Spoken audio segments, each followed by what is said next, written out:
This story is titled, My Alcoholic Wife Cheats on Me with Her Rehab Counselor. I Made Them Lose Everything. Hey, everyone! Before we jump into today's video, I need your help. We've noticed the channel is losing some traction, and subscribing is one of the best ways you can support us. It's quick, free, and it helps us keep bringing you awesome content. Your support means the world. Let's keep this channel growing together. Thanks so much. Now let's start the video. Ever spent over a decade of your life trying to save someone who clearly doesn't want to be saved? That was my marriage to Lisa, in short. 14 years of covering for her messes, paying for her mistakes, and watching her spiral, all while she played the victim. But don't worry, this story ends with me getting the last laugh. Let me walk you through how it all went down. Lisa and I met at a wedding when I was 25. She was the life of the party, commanding attention like it was owed to her. She had this energy about her, and yeah, I'll admit, I was drawn to it. I was in the early stages of building my software career, working long hours but pulling in decent money. Lisa worked in real estate, and her outgoing, talkative personality made her great at it. She could sell anything. We got married a year later. The first few years seemed good on the surface. Nice house, vacations, the usual. But there were cracks I didn't recognize back then. Lisa loved attention. She loved being noticed, whether by her friends, co-workers, or anyone she could charm in passing. That need for attention started to bleed into everything she did. Lisa also loved drinking. At first, it was 1 glass after work, then 2, then the whole bottle. She laughed it off when I brought it up. Everyone does it, she'd say. It's just a way to unwind. Back then, I thought she was just stressed from work. I didn't realize I was watching the beginning of a problem that would spiral completely out of control. When our first child, Jake, was born, I hoped it would ground her. And for a while, it seemed like it did. She'd show him off to friends and post all the cute baby pictures online, acting like she was Mother of the Year. But behind the scenes, it was a different story. I hired a nanny to help because Lisa was always too tired or too busy to deal with the hard parts of parenting. She claimed it was because she was working hard, but I started noticing she spent more time out with clients than actually closing deals. By the time the twins, Mia and Ellie, were born 3 years later, I was seeing the pattern.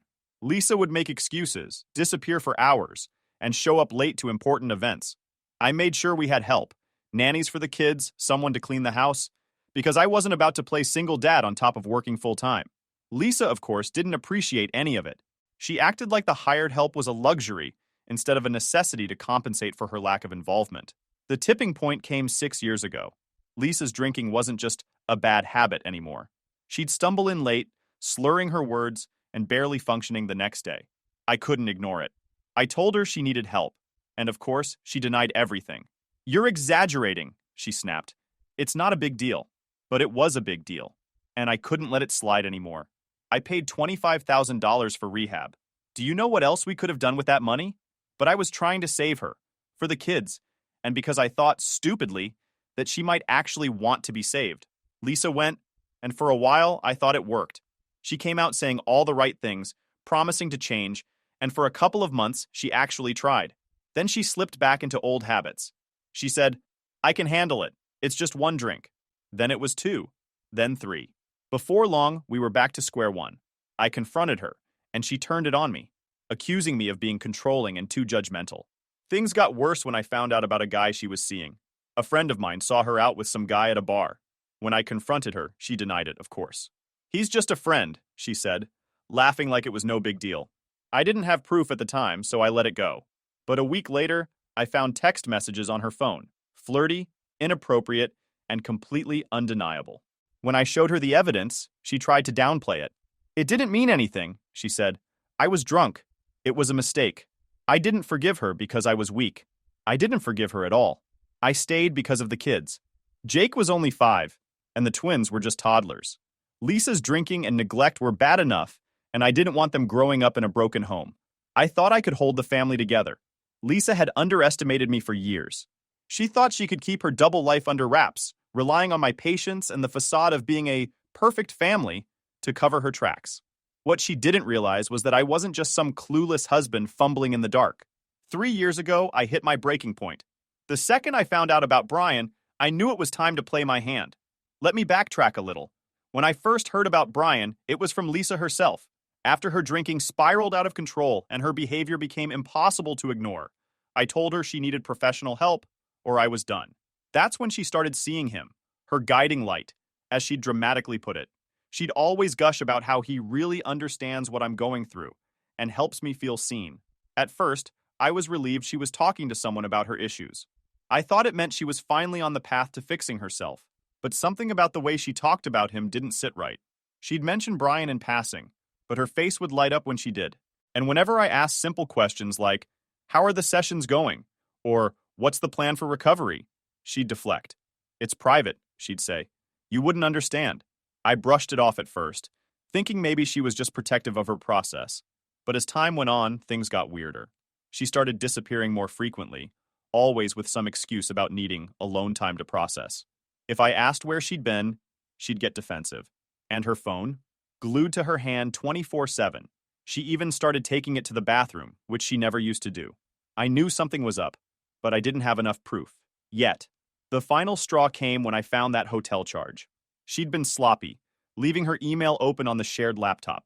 I noticed the receipt immediately, and when I checked her GPS history, the story practically wrote itself. She wasn't just processing her feelings alone. She'd been meeting Brian at a hotel. Let me spell that out for you. She was sleeping with the guy I was paying to help her. The man who was supposed to guide her through her issues was part of the problem. I didn't confront her right away. No, I wanted to be smart about this. I started paying attention to everything she did. I checked her emails, her texts, and her calendar. I noticed patterns, gaps in her schedule that didn't add up, vague excuses that fell apart when I asked for details. Every piece of evidence I gathered felt like a small victory, a step closer to the truth.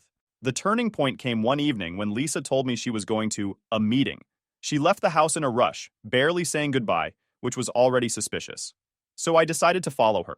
I gave her a good head start, then hopped in my car and tracked her to, surprise, a hotel. I waited in the parking lot, watching as she walked inside. 10 minutes later, a man I assumed was Brian arrived. He was smug-looking, mid-40s, with a leather satchel that screamed, "I'm too cool for a briefcase." They didn't even bother sneaking around. They walked in together, laughing like teenagers. That was all I needed. I didn't go in or confront them. No, that would have been too easy. Instead, I went home and started building my case. The first thing I did was call my lawyer, Greg. Greg had been my go-to for years whenever I needed legal advice. But this was the first time I laid everything on the table. I told him about the drinking, the affairs, the neglect, and now this affair with Brian. His reaction? "This is gold," he said. "Not just because it's an affair, but because of who Brian is. A relationship between a counselor and a patient is a huge ethical breach. We're going to use this." I let Greg take the lead while I continued gathering evidence. I went through bank statements, emails, and old texts, pulling together every shred of proof I could find. Meanwhile, Lisa carried on, as if nothing was wrong. She had no idea what I was planning, and honestly, that made it so much sweeter. The moment that sealed it for me was when I found an email chain between Lisa and Brian. They weren't even careful about it. Flirty messages back and forth, sprinkled with inappropriate comments about their private sessions. It made my stomach turn, but it was exactly what I needed.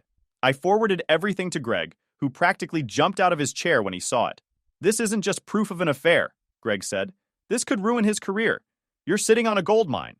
The next step was filing a formal complaint with the state licensing board. It was about Brian taking advantage of his position as a licensed professional. Meanwhile, I kept my poker face on at home. Lisa still thought she was in control, spinning her lies and living her double life.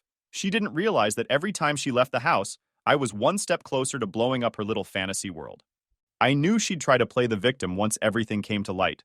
That's how she'd always operated, twisting every situation to make herself look innocent and me look like the bad guy. But this time, I wasn't giving her the chance. I wasn't just fighting for myself anymore. I was fighting for my kids, who deserved a stable home, and a parent who actually cared about them. The first crack in Lisa's armor came when Greg officially filed the complaint. The board didn't waste any time launching an investigation. Brian, of course, had no idea what was coming, and neither did Lisa. I played dumb, letting them think they were getting away with it while the walls started closing in. The complaint to the board wasn't just a move against Brian. It was leverage in the divorce. Greg made it clear that we'd use the ethical breach to weaken Lisa's position. Her lawyer wouldn't be able to argue for custody or a big settlement if we had proof of her recklessness and irresponsibility. What made it even better was how confident Lisa still was. She'd waltz into the house like nothing was wrong, acting like her lies weren't unraveling by the second. I didn't say a word, just nodded along while she dug her own grave. For the first time in years, I wasn't the one scrambling to fix things. I was the one in control, watching as the house of lies Lisa had built came crashing down. My lawyer, Greg, and I started strategizing for the divorce. Greg was sharp, and he didn't just want to win. He wanted to leave Lisa with nothing more than she deserved. The ethical breach from her affair with Brian wasn't just an emotional betrayal, it was a professional disaster. Brian had violated every rule in the book. And Lisa, she'd handed me the perfect weapon to take her down. First, Greg suggested we start by tightening the financial noose. Lisa had always treated our finances like a bottomless ATM. Shopping sprees, luxury dinners, and let's not forget the $25,000 I'd spent on her rehab. She acted like money just fell out of the sky. But she wasn't paying attention to the fact that I'd already started separating our finances months earlier. I opened a new account in my name and moved most of my income there. I left enough in the joint account to cover the basics, but nothing else. Lisa barely noticed.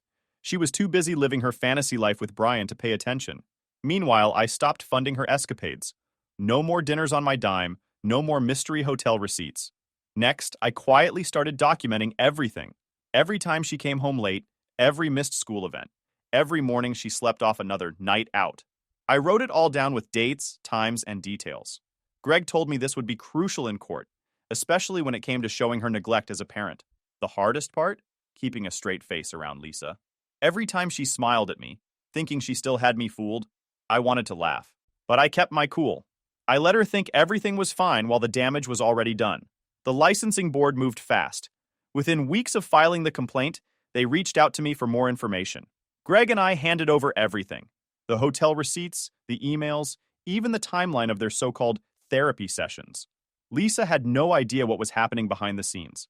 Brian, on the other hand, must have started to feel the heat, because I noticed Lisa was spending less time at sessions and more time pacing around the house, glued to her phone. One night, she sat me down. She tried to sound casual, but her voice had that edge she got whenever she was nervous. "Have you been talking to anyone about us?" she asked, avoiding eye contact. "Why do you ask?" I replied, pretending to be clueless. "It's just, people are saying things," she stammered. "And Brian's been dealing with some professional issues. I just don't want anything getting out of hand." That was the first crack. For the first time, Lisa wasn't the one in control. She was scrambling, trying to figure out what was happening, but I wasn't giving her any clues. "I haven't said anything," I said calmly. "Why? Is there something I should know?" She didn't answer, just gave me a tight smile and walked away. Meanwhile, Greg and I kept building our case. The next step was child custody. Lisa loved to talk about how much she cared about the kids, but her actions told a different story. She'd missed Jake's last parent-teacher conference, blew off Mia and Ellie's school play, and barely spent time with them when she was home. Instead, she'd retreat to the bedroom or the backyard with her phone, leaving the nanny and me to handle everything. Greg made it clear. Custody was ours to win. The more evidence we had of Lisa's neglect, the stronger our case would be. Then came the moment everything started to unravel. The licensing board sent Brian a formal notice about the complaint. I didn't know exactly what went down, but I can only imagine the panic that must have set in. One day, Lisa stormed into the house, furious. "Are you trying to ruin my life?" she screamed. I raised an eyebrow. "What are you talking about? Brian got a complaint. Someone's trying to sabotage him. He could lose his license." She was practically foaming at the mouth, pacing back and forth like a caged animal. I shrugged. "Sounds like a professional issue. Nothing to do with me." She glared at me, trying to gauge if I was lying. "I swear, if you're involved—" "You swear what, Lisa?" I interrupted, my voice calm but firm. "Because last I checked, you're the one sneaking around and blowing up our family. Don't pin this on me." She froze, her face draining of color. For the first time, she realized I wasn't the oblivious husband she'd been treating me as. From that point on, things got ugly. Lisa became more erratic, lashing out at me and the kids over the smallest things. She'd stomp around the house, slamming doors and muttering under her breath. Meanwhile, Greg filed the divorce paperwork. We went in strong, full custody of the kids, the house, and minimal financial support for Lisa. When Lisa got served, she completely lost it.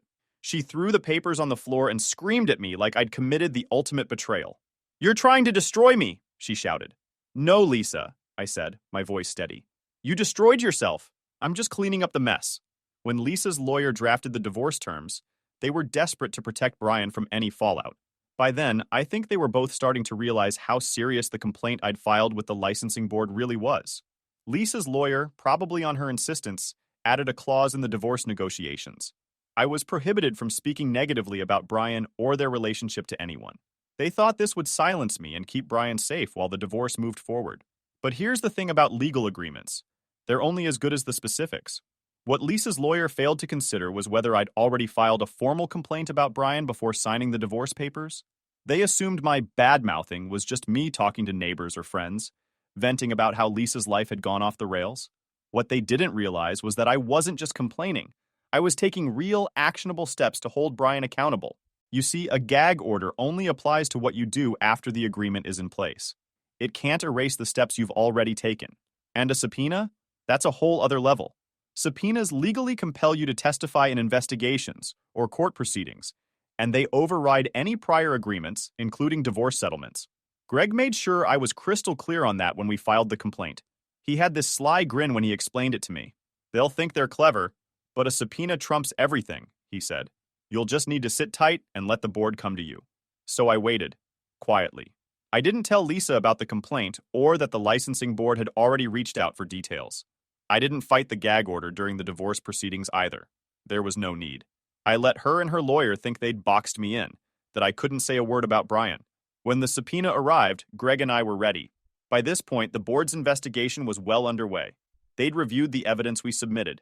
They'd already pieced together the unprofessional and unethical nature of their relationship, but they needed me to confirm everything under oath. The timing was perfect. The divorce had just moved into its final stages, and Lisa was still strutting around like she'd won some great battle, thinking the gag order had silenced me. She had no idea the licensing board had subpoenaed me. When Greg told me the subpoena had arrived, I felt a strange mix of satisfaction and relief. For years, Lisa had played the victim, twisting every situation to her advantage. She'd acted like her choices didn't have consequences, but now she couldn't hide behind legal tricks or manipulation. On the day of the hearing, I sat across from the licensing board and laid it all out. I didn't hold back. I described how Lisa had started seeing Brian during a difficult time, how their therapy sessions quickly turned into something entirely inappropriate, and how their relationship had caused further damage to our already fragile marriage. I explained how Brian had violated every ethical standard of his profession by exploiting a vulnerable client for his personal gain. The board members didn't even try to hide their disgust. They asked a few follow-up questions to clarify details, but honestly, the evidence spoke for itself. Brian didn't stand a chance. By the time I left the hearing, I knew Brian's career was over. It didn't take long for the decision to come through. The board revoked his license permanently and added his name to a public registry of sanctioned professionals. He was finished, and there was no coming back from it. When Lisa found out, she was furious. Not just because Brian had lost his career, but because she finally realized how badly she'd miscalculated. That gag order she'd fought so hard for? Useless. She hadn't just lost control of the narrative. She'd handed me the tools to tear it apart. Greg couldn't have been happier. This is exactly why we didn't push back on the gag order during negotiations, he said. Letting them think they had the upper hand worked in our favor. They walked right into the trap. During the initial negotiations of the divorce process, Lisa was laser-focused on protecting Brian. She thought the gag order was her biggest win, and her lawyer put all their energy into making sure I couldn't speak negatively about their relationship. What she didn't realize was that I was already 5 steps ahead. While she was busy protecting her boyfriend, I was securing everything else: the house, full custody of the kids, and a financial agreement that worked entirely in my favor. Her lawyer didn't catch it because they were too distracted trying to play defense. They missed the fact that the settlement left Lisa with almost nothing. Sure, she got a small payout, but it was barely enough to cover a few months of her lifestyle. Meanwhile, I kept the house, my savings, and full control of the kids' future. By the time Lisa realized what had happened, it was too late. She'd already signed the papers. When the court officially finalized the divorce, I packed her bags and told her it was time to go. She looked at me like I'd just slapped her. "You can't just kick me out," she said, her voice trembling. "Actually, I can," I said. "This house is mine now. You signed the papers. It's not my problem where you go from here." She tried to argue, but the fight was gone from her. She knew she didn't have a leg to stand on. With nowhere else to go, Lisa moved in with Brian. It was almost poetic. Her entire world had crumbled, and now she was stuck living with the guy who had helped her ruin everything. I couldn't help but feel a grim sense of satisfaction knowing she was reaping the consequences of her choices. Brian's career was in shambles, thanks to the licensing board's decision to revoke his credentials. His name was plastered on the public registry of sanctioned professionals, which made it impossible for him to find work in his field. Nobody wants to hire a disgraced counselor who violated the most basic ethical boundaries. Even worse, the fallout had reached beyond his professional life. His reputation in the community was destroyed. Mutual friends and neighbors wanted nothing to do with him. Lisa, for her part, had burned every bridge she had.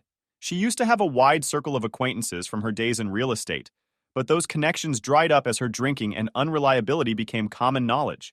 She'd flaked on too many deals, broken too many promises, and left too many people in the lurch. Even her own family had distanced themselves. They'd been sympathetic at first, but years of excuses, outbursts, and entitlement had finally pushed them away. By the time she packed her things and left my house, Lisa had no options left. She couldn't afford an apartment of her own, and no one was offering her a couch to crash on. Moving in with Brian wasn't a choice. It was a necessity. From what I heard through mutual acquaintances, their living situation was far from glamorous. Brian had a small, dingy apartment in an older part of town, nothing like the spacious home Lisa had grown used to. Gone were the days of fancy dinners and designer handbags. Instead, Lisa found herself stuck in a cramped one-bedroom unit with a man who couldn't pay his rent on time, let alone offer her the lifestyle she'd once enjoyed. They didn't even have enough money to cover basic expenses. Brian's unemployment hit them hard. He tried to find work in other fields. He applied for administrative positions, customer service jobs, even a teaching role at a community college. But every application was met with rejection. His name on that registry was a scarlet letter that followed him everywhere he went. And Lisa? She didn't have the skills or the work ethic to bring in an income herself. Lisa had always been good at projecting an image of success, but without money or status to back her up, the cracks in her facade became painfully obvious. She spent her days lounging around Brian's apartment, scrolling through social media, and complaining about how unfair life was. At first, I'm sure she thought she could lean on him for support, but the truth was, Brian was just as lost as she was. Their relationship, which had once been so passionate and exciting, started to deteriorate under the weight of their shared failures. They fought constantly, with Lisa blaming Brian for ruining everything. She accused him of being careless, of dragging her into his mess, and of not doing enough to fix their situation.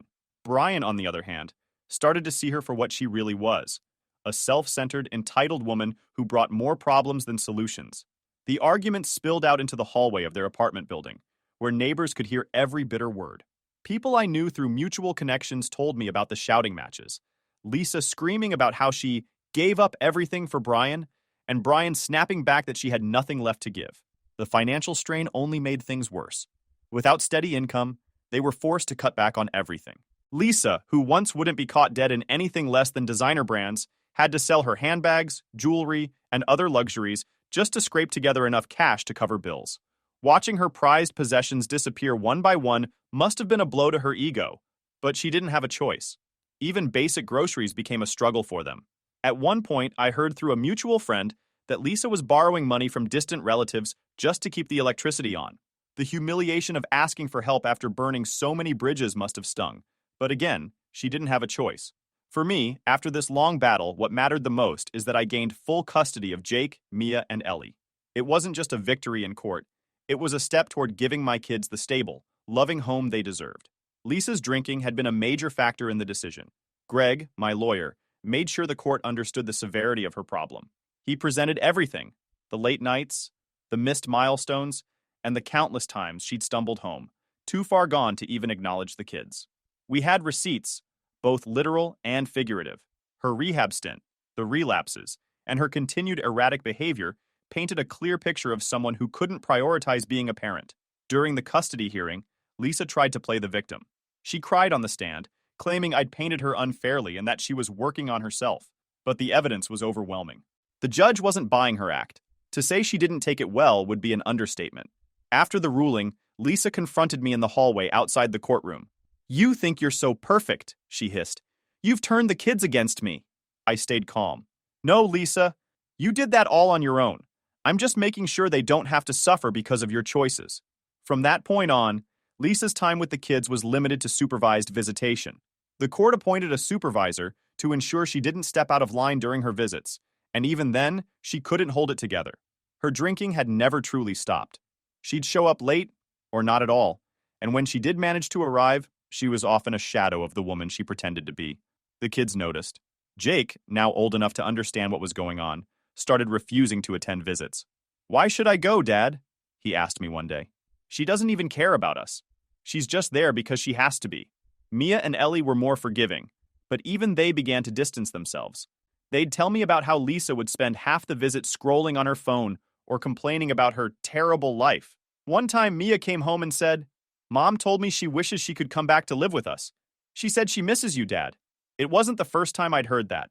One day during a supervised visit, Lisa cornered me in the parking lot as I was dropping the kids off.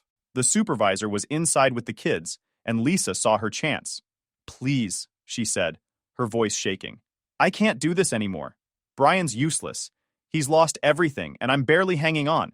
I made a mistake, okay? I know that now. Just let me come home. We can fix this." I stared at her, almost in disbelief. "Fix this?" I repeated. "Lisa, there's nothing to fix. I'm not going to rebuild my life just to let you tear it down again." She grabbed my arm, tears streaming down her face. "I'll stop drinking. I'll go back to therapy. I'll do anything. Please, for the kids." It would have been easy to feel pity for her. She looked so small, so defeated. But then I remembered all the nights I'd stayed up cleaning up her messes, all the excuses she'd made, all the times she'd chosen herself over our family. I pulled my arm away. "The kids are fine," I said firmly. "They don't need you to fix anything. They need stability, something you've never been able to give them. So no, Lisa, this is over. You need to figure out your life without me." The look on her face was one of pure devastation. She opened her mouth to say something, but I turned and walked away before she could. From then on, Lisa's attempts to win me back became more pathetic. She'd send long, rambling texts about how she still loved me and wanted to make things right. She'd try to call late at night, only for me to send her to voicemail. Once, she even showed up outside the house, claiming she just wanted to talk. I told her through the intercom to leave before I called the police. Over time, her pleas became less frequent. I think she finally realized I wasn't going to budge. So yeah, that's pretty much how it all went down. Lisa thought she could screw around, neglect the kids, and still somehow come out on top. But oops, she didn't. Now, I've got the kids, the house, and a life that's finally drama-free. Meanwhile, she's stuck living with the mess she made. Do I feel bad? Not even a little.